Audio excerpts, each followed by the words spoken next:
So XRP to $249. Well, that's according to this expert who's predicting a 48,000% price rally. Is that possible? We're going to be talking about that in this video. We're also going to be talking about two probable outcomes for XRP in the coming days. We're going to be getting into 80 million XRP return to Ripple escrow. As you guys know, they unlock about roughly 1 billion XRP every single month, which does suppress price, but a good chunk of it goes back into the escrow account. We're discussing the EU's plans for wholesale CBDC out within the next couple weeks that you need to be ready for. Getting into the XRP to the US dollar price chart and this consolidation phase on where we are in the macro market cycle compared to Bitcoin. We're also talking about the Dow Jones Industrial Average, the NASDAQ compared to the 10-year yield. We're also comparing the 10-year yield to the DXY, the US dollar currency index, and where we are on the RSI, what's about to happen next as we push upwards of 68 into overbought territory, and then some more breaking news that you guys need to know. So comment 777 if you're feeling blessed, comment 777 if you're feeling bullish. As always, it's not financial advice. Don't buy, don't sell anything, but what you should buy is a subscription to that like button, to that subscribe button. If you're going to become the first millionaire in your family tree, you know what to do. Let's run it.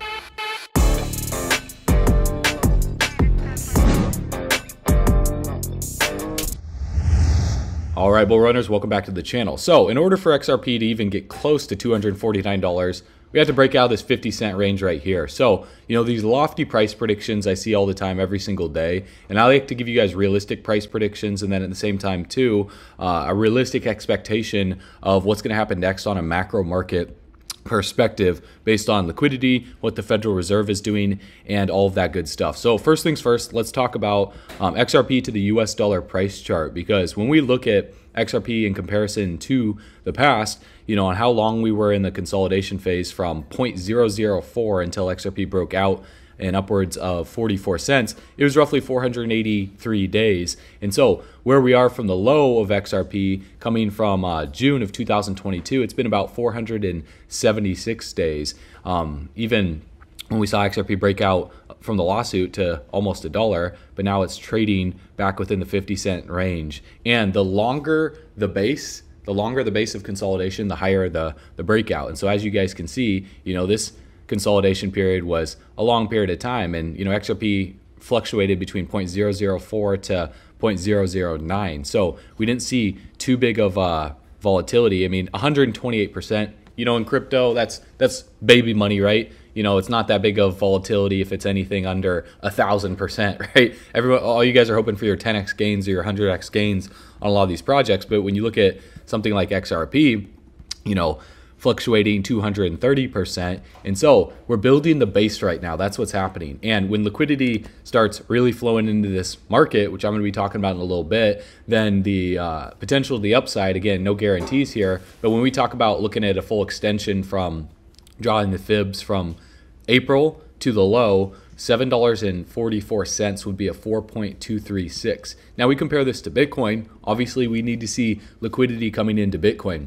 Now, one thing I'm noticing on the Bitcoin price chart right here in terms of the RSI is we're seeing this rising wedge formation on the RSI, and usually in a rising wedge, as we squeeze to the upper portion of this wedge, simultaneously getting into overbought conditions on the RSI above 70, we would see a break to the downside on the RSI. And so depending on how much higher Bitcoin pushes up in the short term, as it's riding right alongside this 200 moving average right here, if Bitcoin gets rejected from the 200 moving average, I would expect Bitcoin to come back down to, you know, roughly $26,400 to where the 50 moving average is right here. And we see this cross, you know, this death cross where the 50 moving average crossed below the 200 moving average, and leading into the death cross, people were selling off into the death cross.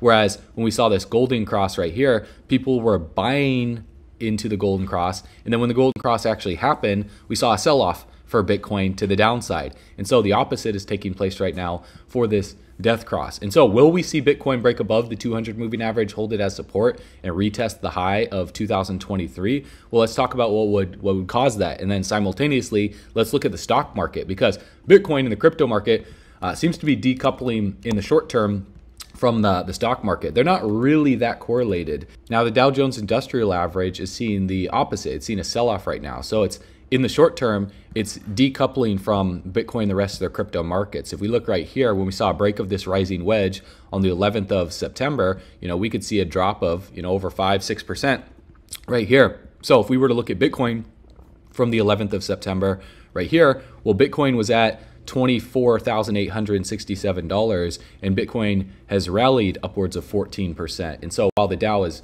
dropping, Bitcoin is rallying. And also when we look right here and we talk about the NASDAQ, well, the NASDAQ is dropping as well too, alongside the Dow, and then the S&P 500 as well. Now, one thing that's interesting to note, guys, is when we look at the correlation between, bonds, the DXY, the stock market, the crypto market, the precious metals market, there's a lot of moving parts to this right here. But one thing that's interesting to note is the US government 10-year yield right here is sitting at 4.772%. This is not going to end well when this comes back down, specifically for the dollar. When I talk about the correlation between, the dollar and what's happened here, every time we've got into overbought territory on the DXY in comparison to other countries' currencies. We're sitting at 68 right now, and previous times when we were above 70, we saw a drastic decline in the dollar. The last time we were above 70, we dropped 13% for the dollar. The time before then, it was 3.5%, but then we rallied a little bit further. The time before then, in comparison to the 10-year treasury, we dropped 4.3%. And then another time before then, back in like 2016, we dropped 15%. And so if we're looking right here at the US government 10-year yield compared to the DXY, and then we'll compare this to the stock market, then we'll compare the stock market to the crypto market. So one thing we're looking at right here is the 26th of September of 2022 on the DXY, we were at 73 on the RSI, and simultaneously we were at 4.2 on the US government 10-year yield. Now, what we saw from this phase right here, when we saw the 10-year yield top out at like 4.2%, and then we saw the dollar drop 13%, we saw the yield come down to 3.1%. So the 10-year yield, pretty correlated to the dollar. Time before then, on the 2nd of May, we saw the dollar in overbought territory right here. Also on the RSI, we saw the 10-year yield in overbought territory above 70 on the RSI. And so each time that we've seen the 10-year yield above 70 on the RSI, whether it's a little bit before or a little bit after, the price has topped out, or the chart has topped out, and we've seen a sell-off to the downside when we're in oversold or overbought territory. We're not in oversold, we're in overbought right now. So we're at 76 right now on the RSI, Relative Strength Index, for the 10-year yield. That's not going to end well. So we're going to see what's going to happen here. Again, I could be wrong, but when this tops out, we're going to see the 10-year yield come down.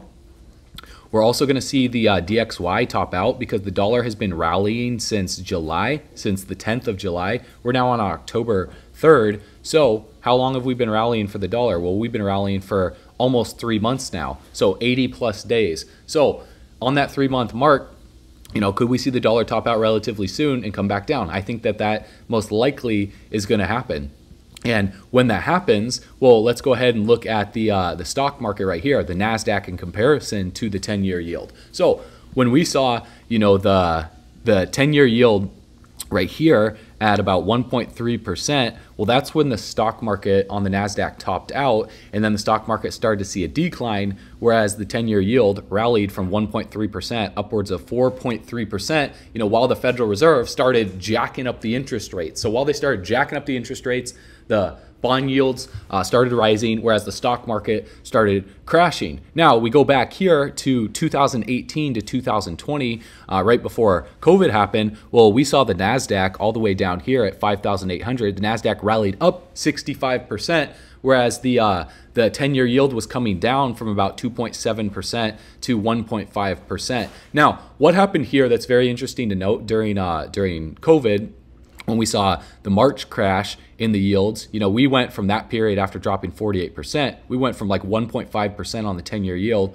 all the way down here to, point nothing, 0.33%. And simultaneously, we saw a crash in the stock market at the same time. So in the short term, when there is a drastic drop in the yields and a crash in the yields, we see a crash in the markets as well too. A crash in the crypto market, a crash in the stock market, a crash in the, the DXY as well too. When we go to the dollar, well, what happened to the dollar in March of 2020? We saw this quick drop right here of 5%, but then the CARES Act was passed, stimulus was put in, then the dollar rallied up to 103. They pumped in too much money, too much quantitative easing, and that was not good for the dollar, because when you pump in that much money, sure, you'll see a short-term rally, a quick recovery, but then the dollar ultimately crashed after that, and that's what spurred the biggest bull run in cryptocurrency history when the dollar dropped 13% to the peak of the bull run in 2021. Simultaneously, the DXY crashed. And so when we saw January 4th of 2021, the DXY all the way down to 88, the stock market had rallied from the lows of COVID upwards of 90%, and then ultimately finishing up of 144% rally. Now, obviously, it didn't really make sense to be in the stock market during the last bull run, because the crypto market, you saw much bigger gains. The stock market is obviously a lot older, a little bit more stable, but at the same time too, the opportunity is not there moving forward over the next 100 years. And we've been talking about that on this channel because blockchain technology, in comparison to my video yesterday talking about the adoption of the rate of the internet compared to blockchain's been around since 2008. So what, like 15 years? There's still so much time left, guys. And so in the macro, when we see a drop in the 10-year yield, I would expect the stock market to see a rally up, even unless it's a quick drop. If it's a quick drop and we see the yields drastically fall down to like 2.2% back to the 200 moving average relatively quick, I would expect the stock market to see a sell-off too. And as you guys can see right here, with the quick drop in COVID, we saw a drop in both markets. But over an extended period of time, from like the course of 2 years, if it's slowly dropping down, the stock market is slowly rising up, and simultaneously, going from 1.4% upwards of 4%. Well, that caused the drop in the stock market as well too. And so how much higher will the 10-year yield go? Well, it can't keep going up forever.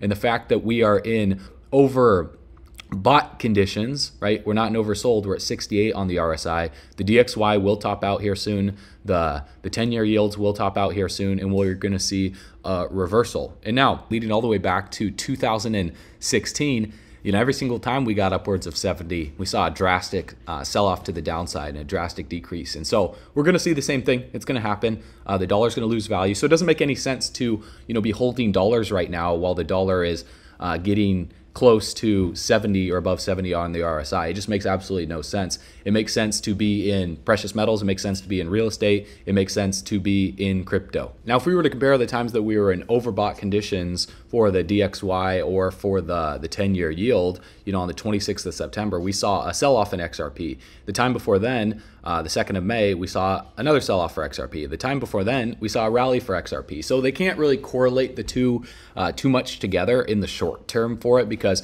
crypto is starting to decouple from most markets, as we see, as we saw the bank runs take place, people moving money out of the banks at the most drastic rate in history, more than 2008, and putting money into the crypto market. That's why we saw Bitcoin rally up, during the bank runs that were taking place. Right here, Bitcoin went from $19,000 to $30,000, and then from $24,000 upwards of $31,000. So when more bank runs take place, then that's going to surge cryptocurrencies. And a crypto analysis, Oaksacorn, projects a 48,000 XRP% rally to an ambitious $249 price prediction. So will this happen? Well, this is citing past and future price correlations with Bitcoin's price movement. The analysis made the prediction in a chart recently published on TradingView. In his analysis, what he was saying is that in order for this to happen, Bitcoin would reach a staggering $215,000 by September of 2024, potentially paving the way for XRP to surge to 43 bucks. So it's a bullish scenario that hinges on Bitcoin's historical patterns. However, that truly piques the interest of the crypto community in this forecast, because if Bitcoin replicates its 2015 to 2017 cycles, he's suggesting that Bitcoin could trade at a mind-boggling $1.2 million. That could put XRP at $249. Now, will that happen this year? I don't think so. Obviously, anything's possible. We're going to talk about CBDCs, but I don't think that's going to happen this year. And so there's an indicator that he leveraged called the CM Ultimate MA moving average, developed by Chris Moody. The indicator relies on complex algorithms harnessing the power of moving averages to analyze the asset's price movements. And so notably, when XRP enters a downtrend, the indicator signals a red sign indicating a bearish phase. Conversely, when XRP embarks on an upward trajectory, it illuminates a green sign symbolizing bullish momentum. And so when we use this indicator and we look at the chart right now, you can see it right here. When we flashed from red in the past, February of 2017 to green, that's when the bullish price action in the parabolic rally took place for XRP. And so we were in a bearish downtrend based on the indicator for 245 days, where we were bullish for the other half of this 480 plus days for like 183 days. And so during this period right here, how long have we been bearish? We're still in the red for 365 days for an entire year. So at some point, this is going to flip. This indicator is going to flip and it's going to turn green. Now, it doesn't mean that it's going to happen right now. We could see further sell off to the downside, downwards of 30 to 40 cents, and then pop out of here. But eventually something's got to give. And then XRP, based on this 476 days of consolidation to the past, could it be 483 days? Could it be more? Could it be less? We're going to see what's going to happen. And this indicator suggests that a potential downtrend is in play right now. However, XRP's journey to $249, first we would need to see an initial target of $7, a full extension of the 4.236 on the Fibonacci retracement tool. If XRP can break, this $7 right here, we could see a back test of the all-time high of $3 from that period, but then leading upwards of $30 for the next peak before the drop in the bear market of 2026. So by 2025 is what we're talking about here. And nonetheless, he's anticipating a minor retracement after the $34 high, followed by a period of consolidation. This consolidation phase could mark a period of gathering strength before the ultimate push to the $249 price target. So achieving that 48,000%. I mean, what percentage did XRP do during the last bull run? Well, if we were to draw from the high of December of 2013 until the low right before the rally, the first bull market rally of XRP was above a 4.236, but ultimately we topped out at about 101,000%. So is it possible for XRP to do a 48,000% price rally? Well, when we talk about the amount of money out there in the derivatives market, we talk about the amount of money that's used for small and medium-sized enterprises to be sent overseas in the banking industry. Anything's possible. And when we turn our attention to the 4-hour price chart, we can observe a well-defined multi-month downtrend in XRP's price. This downtrend is characterized by a consistent formation of lower highs and lower lows. These lower price swings highlight the strength of the downtrend. However, there was a significant break above the trend line, and this price action has temporarily shifted the market trend and brought XRP's price closer to the static resistance region of 55 cents. So 55 cents sets the stage for a potential retest of this barrier. If price is rejected around this important range of roughly 55 to 61 cents, and starts to decline, the pullback would be considered complete, possibly indicating another bearish movement. So on the other hand, if the bulls successfully push the price above this critical threshold and maintain upward momentum, the scenario could shift to a bullish one and could lead to a surge aiming to break through this price range and leading to 68.6896 on the levels of the Fibonacci retracement. And so good news coming at the backs of Bitcoin and these ETFs being approved would push liquidity into Bitcoin and subsequently XRP and the rest of the market. And also, with these CBDC talks, you see a European central bank will set to plan out a wholesale central banking digital currency in the coming weeks as they seek to innovate how financial institutions settle securities and foreign exchange transactions, the governor of France's central bank said on Tuesday. So the wholesale plan appears to be moving faster than a much more controversial plan for a digital euro to be used by ordinary citizens, where lawmakers have raised numerous concerns over privacy and the impact on commercial banks. And so a permission network that works with smart contracts would allow central banks to continue to govern the supply of money to the economy, and something central bankers regard as central to their task of managing inflation and financial stability. So the central bank would be exploring alternative protocols and blockchains, as well as its own proprietary distributed ledger technology for security settlement systems. And so a recent study by traditional finance lobbyists is suggesting that financial markets powered by distributed ledger technology could save $100 billion per year by freeing collateral and automating back office processes. And we look right here, this was published back in February 11th of 2022. The Digital Euro Association is delighted to announce its partnership with Ripple as a supporting partner to work on their central banking digital currencies. So Ripple, not only making partner with Europe, but making partnerships with other central banks around the world. It's inevitable that XRP is going to perform very, very well. We're just in a liquidity crunch right now due to what the Federal Reserve, what the Treasury is doing, and then that's also causing massive spike in the Treasuries as they try and catch up to the Federal Reserve's effective Fed's funds rate. But when the Fed pivots, they're paused right now. When they pivot and they lower rates, well then, what is that going to do to the market, guys? Will that cause a short-term temporary crash followed by massive QE that the Fed has to step back in to start printing again and pushing money in the market, which sends inflation soaring? As inflation soars, the crypto market soars, and that's what causes the next bull run. So until Bitcoin's halving, until the Fed pivots, anything that happens in between right now is either just white noise as you patiently sit back and wait and stack up more cash flow on the front end,